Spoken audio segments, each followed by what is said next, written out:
Hello everyone, Lester and Sarah here. Sarah and Lester here.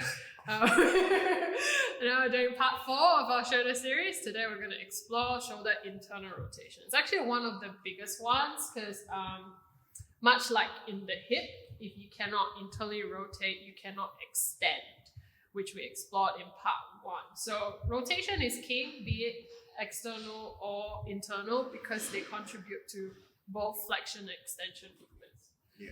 Cool. So let's get into it since you're all quite familiar with it by now. Ideally, you'll be doing it against the wall or on the floor, but for aesthetic purposes, we're doing up against the ring. So imagine Lester is up against a wall, or if you tilt him the other way around, he's lying down on the floor.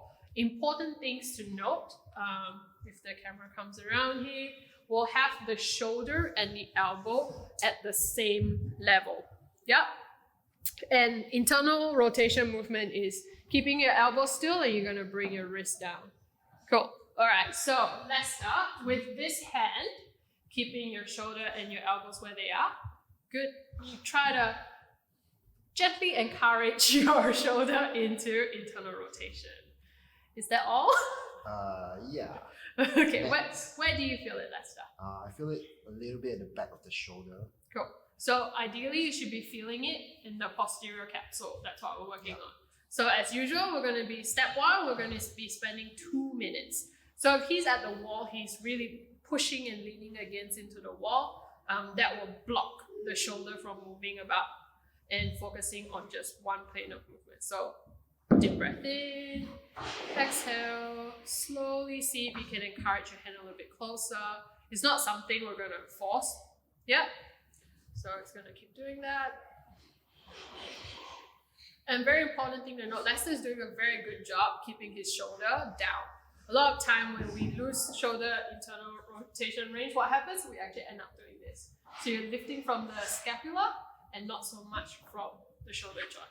All right, let's say 2 minutes has passed. We're moving to the pills portion.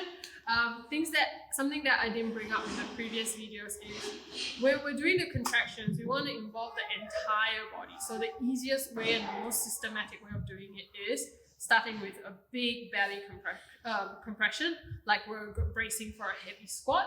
You're going to let that contraction spill out of your body. So let's say you're going to think of a big belly compression.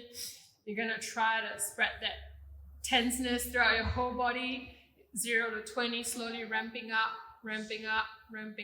until you hit 100%. You can see he's shaking. We're going to hold at 100% for 5, 4, 3, 2, 1. Relax. We're going to go straight into rails. You're going to try to lift your arm up.